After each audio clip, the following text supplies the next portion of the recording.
Hello and welcome to this special voter's guide to the November election. I'm Jon Keller, political analyst for WBZ News and CBS News Boston.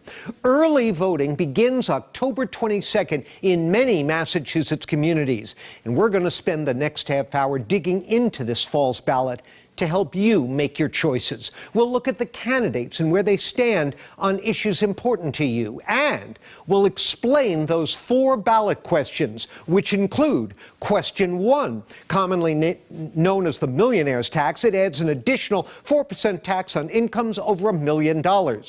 Question 2 involves dental insurance and requires insurers to spend 83% of the premiums they collect on patient care. Question 3 involves expanded liquor licenses for retailers and allows the use of out-of-state driver's licenses for ID. And question 4 would keep on the books a law that allows undocumented immigrants to get driver's licenses. We'll have much more on those ballot questions coming up, but instead of us dictating what's most important, we decided to ask you, our viewers and social media followers, to guide us toward the topics you want to know more about. And one of the first voters we approached raised a crime issue that especially resonates with parents these days: school safety. I have 2 other boys that are in school right now and feeling safe that my kids are in school with, the right to bear arms or not, or what does that mean for school-aged kids? Now, we brought that up in a debate we hosted between the candidates for Attorney General, Democrat Andrea Campbell and Republican Jay McMahon.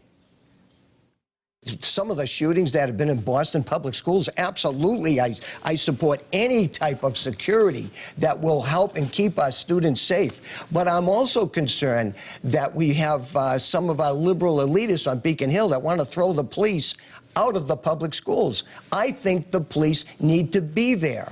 I think the police, the presence of the police in public schools protects not only the students, but also the teachers from students who have gotten out of control and have seriously beaten up, in some cases, caused principals to go to the hospital. So I'm in favor of putting police into the schools. So there is a lot an Attorney General's office can do, one, to enforce our gun laws, but at the same time, investing organizations and folks on the ground who are breaking these cycles of trauma and violence every single day through all types of grant initiatives, which I think the office should expand upon. That's my focus. It's not just holding folks accountable for these incidents, it's also making sure we're breaking these cycles so crime goes down permanently in communities of color, in our gateway communities, and other places where it's prone to happen. Rebuttal. Yeah, absolutely. Okay, so Mattapan is a troubled area, and the reason why it's troubled is because it doesn't have enough police. Now, my opponent would defund the police and degrade the police, and the community leaders, not only in Mattapan, but throughout Boston, and indeed throughout the Commonwealth of Massachusetts, are begging for more law enforcement, not less. If we had her way, the cops would be defunded, and that would be a grave effect on public safety. The city of Boston right now are down 400 cops. Some cops are working 24 hours a day. And because of that, we have to end this notion of defunding the police and encourage and support the police. Equal time. I'm going to push back on this notion that I live in a troubled neighborhood, and I've heard my Republican opponent use that language to describe cities or urban areas. It's ridiculous. I live in a community where you have folks working 2 or 3 jobs to make sure their families are cared for and that the next generation does better than the last. And it is truly a community effort. I would just stress, I'm the only candidate on this couch to have worked actually with the legislature, including our current governor, across the aisle to bring in resources into our police department in Boston to improve community policing efforts. I believe, yes, make sure our departments are well funded, and I frankly think Boston is. Other municipalities, maybe not so much, especially as they have to comply with post requirements and other things. But at the same time, I also believe in transparency and accountability. Now, here in Massachusetts and across the country, the economy is a huge issue for voters. Between inflation, interest rates at 40-year highs, and the housing crisis, voters are looking for answers from the candidates.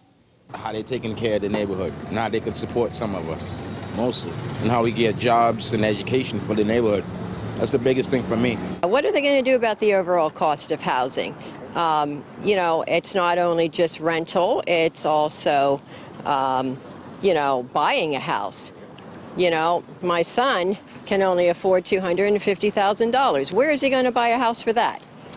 Now, here's what the candidates for governor of Massachusetts, Republican Jeff Deal and Democrat Maura Healey, said about that issue in a recent debate. People need solutions. We can do that by expanding transportation corridors like the East-West Rail, South Coast Rail, to open up other areas of the state where we can build affordable housing.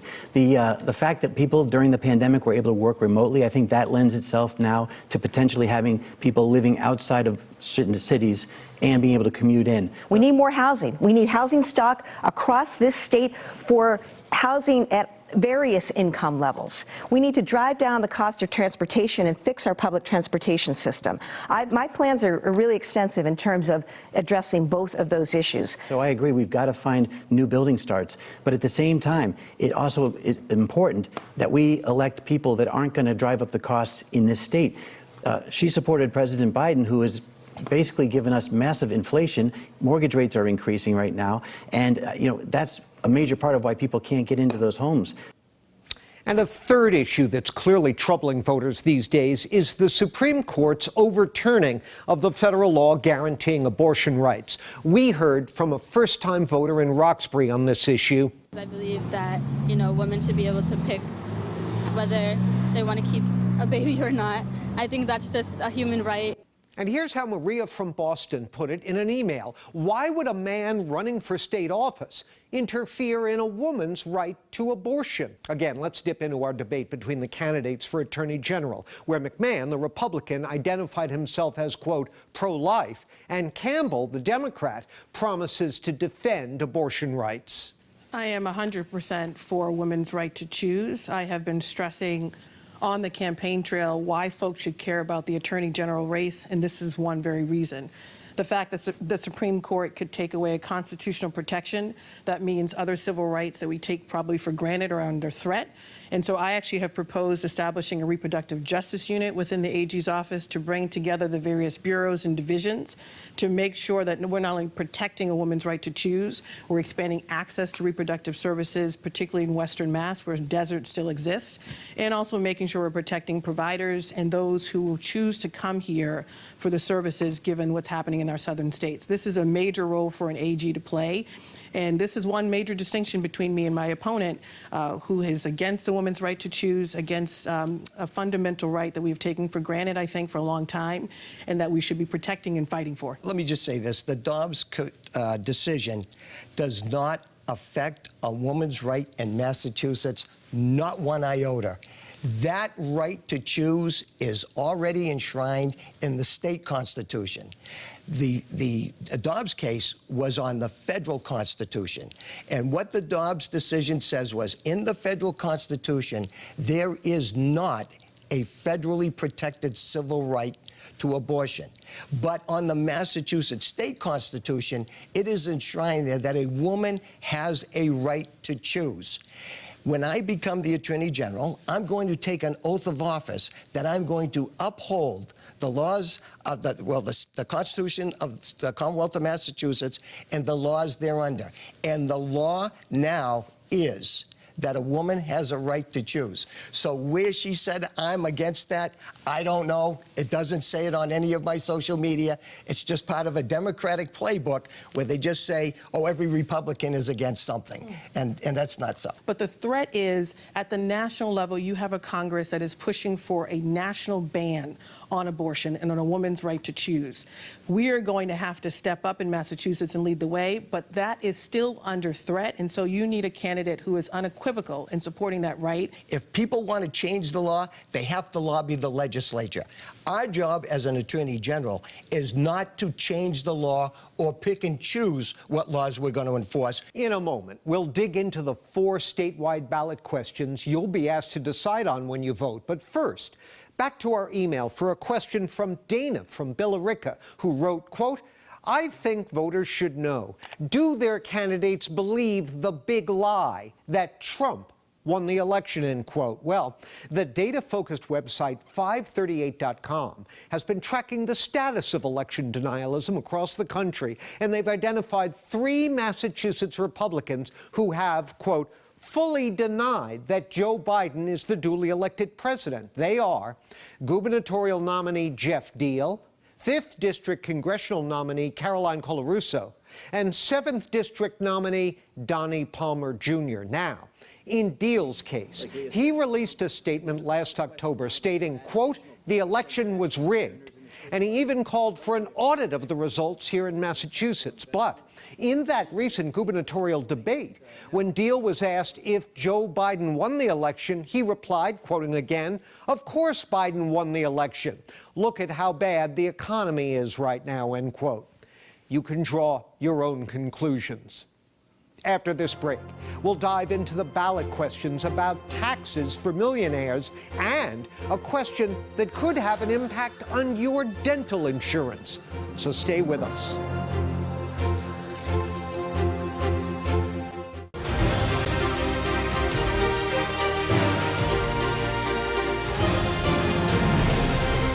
Welcome back to our special voter's guide to the 2022 election. Now, you will see 4 statewide questions on your ballot this year, and the first one you'll see has been widely nicknamed the millionaire's tax. It asks if you want to, quote, impose an additional 4% tax on that portion of income over $1 million to be used subject to appropriation by the state legislature on education and transportation, end quote. Now, that one part about appropriation by the legislature has generated quite a bit of controversy. Does it mean the extra money might not go to schools and transportation after all, or not? We put the competing claims you've been seeing in the TV ad wars to our truth test. After years of the very rich paying less in taxes than everyone else, they'll finally pay their fair share. You'll be seeing a lot of these between now and Election Day. Ads for question 1. Politicians are pushing a tax hike on the November ballot. That makes no sense. And ads against it. But there's one claim that so far seems to dominate the Yes on One campaign. It raises $2 billion a year, constitutionally dedicated to public education and transportation, so we can end the teacher shortage, hire more counselors, and provide better support for students. But will the money really go there once Beacon Hill gets it? Can't the legislature take this money and spend it on something unrelated to education or transportation? The money raised by this tax? No. They cannot. Is that true? The money by this tax, from this tax, goes to education, transportation, but the legislature's fully capable, fully empowered to redirect money. The idea that we're going to take money away when we have an additional $2 billion is ridiculous. Okay. It's going to be additive. We sought guidance from a nonpartisan local think tank. Is there any guarantee that the priorities suggested by the ads are really the ones that are going to wind up with the extra money? There's no guarantee, but it's also not plausible to say, well, it could end up anywhere. There are really no fences on it. There are fences. The fences are, what is it that people and legislators want to put their money towards? And we know this is very much inside that fence. Now, while it may well be politically unthinkable for them to spend this money on things having little or nothing to do with schools and roads, there is precedent for that. In 1992, voters here approved a ballot question raising tobacco taxes and earmarking that dough for tobacco use education and prevention.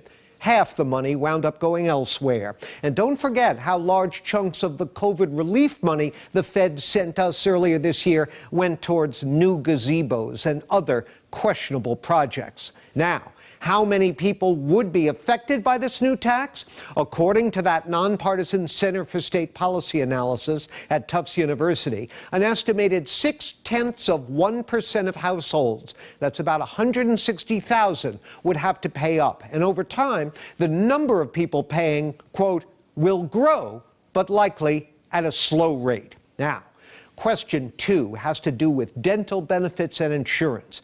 And here with an explainer is our very own medical expert, Dr. Malika Marshall. Question 2 is about how much of your dental premium is used for patient care. and how much goes to administrative costs and executive salaries. A yes vote requires insurance companies to spend at least 83% on patient care. If there's a surplus, the extra money would be refunded to consumers rather than kept by the insurance company. When you see that at least 8 CEOs are making over $1 million a year while your claim to get a simple crown is being denied, that's unacceptable. Dr. Patricia Brown wrote the yes argument for question 2, and Dr. Muhab Ziraskala authored the question. They say some nonprofit insurance companies, which don't pay taxes, take in millions in surplus premiums that should be going to patient care. We are basically taking a consumer protection law that already exists across the nation for medical insurance, and we're simply expanding it to dental insurance. It's that simple. Opponents of question 2 say a yes vote will mean higher dental costs for patients. It's an idea that no other state in the country has, and there's a reason for that, because it will have a bad impact on consumers. Doug Rubin, who represents no on 2, says not all insurance companies have millions in surplus, and one study found smaller insurers would have to charge more. They looked at an insurer here in Massachusetts who broke even, who made 10% reduction in their administrative costs. And under that scenario, that insurer would have to raise premiums by 38% to meet the requirements and the thresholds in this question. Anyone covered by a self-insured group dental plan would not be impacted by this question. An insurance industry organization estimates this could be as high as 30% of patients with dental insurance. I'm Dr. Malika Marshall, WBZ News.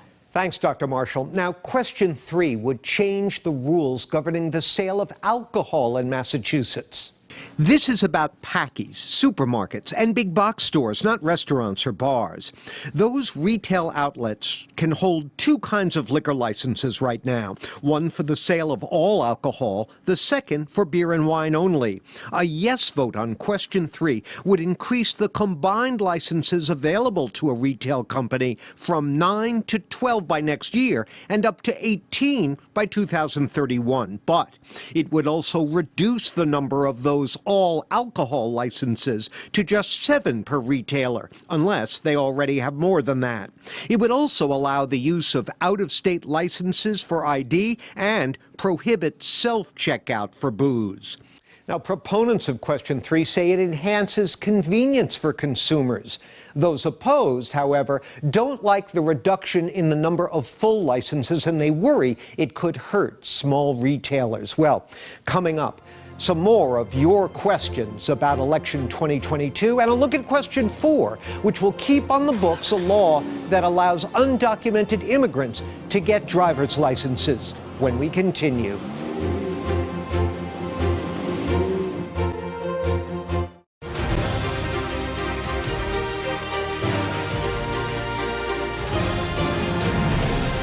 Welcome back to our Voter Guide special. Time now to take a look at question 4, a referendum on whether or not to keep a state law passed last spring that allows residents who can't prove they're here legally to get a driver's license if they show other proof of identity. Now, we recently hosted a debate on this one between Democratic State Senator Lydia Edwards of East Boston and Republican Attorney General candidate Jay McMahon. And here's a key excerpt from that. It's a matter of making sure that the people who are driving every day know that the other drivers are tested, are insured, and have licenses. And it's what the public safety experts support. Law enforcement overwhelmingly supports this, making sure that people actually know how to drive and making sure that everybody on the roads, that we know who they are. So getting a license and making sure that people are tested and vetted is the best way to do that. Well, first of all, it rewards people who have been here, who came here illegally, and it's giving them some kind of documents of legitimacy through the state. The federal Constitution doesn't allow that. Quite frankly, the federal Constitution says any recognition of a foreign national has to be done through the president, and he does that through the State Department. Secondly, it triggers billions of dollars, more than the $2 billion that we're spending already in the budget for other supports for illegal aliens in Massachusetts. But third, It also makes Massachusetts a magnet because it gives illegal aliens who are entering the country illegally, it gives them legitimacy where otherwise they don't have it. We don't know who those people are.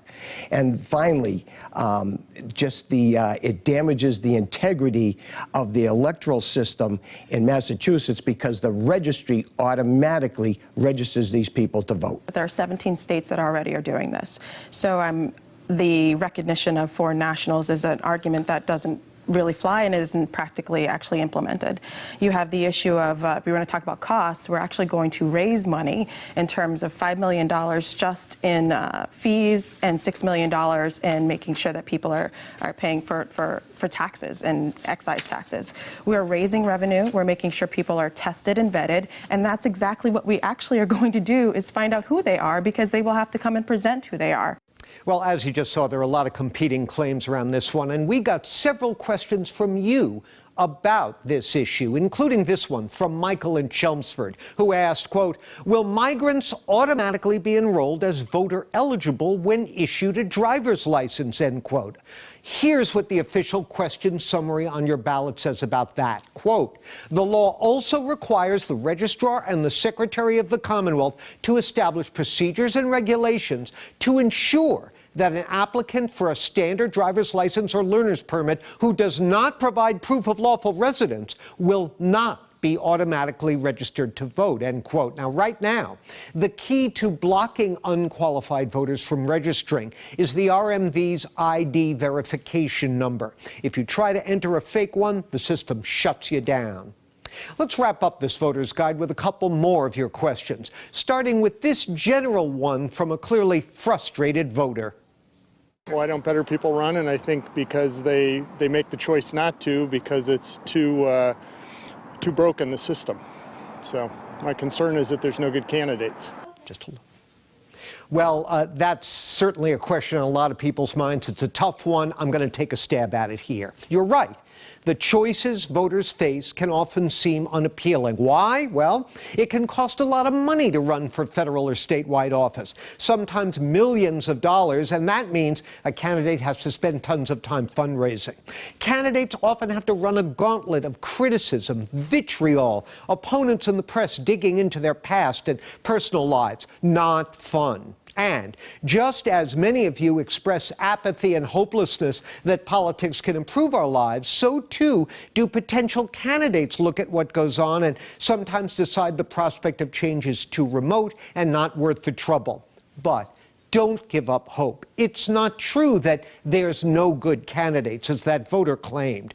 Outgoing Governor Charlie Baker wasn't perfect, but his 74% approval rating shows how most people here appreciated his work and thought he was a good man trying his best. And there are many more like him, if only we can find them and encourage them to get out there and run.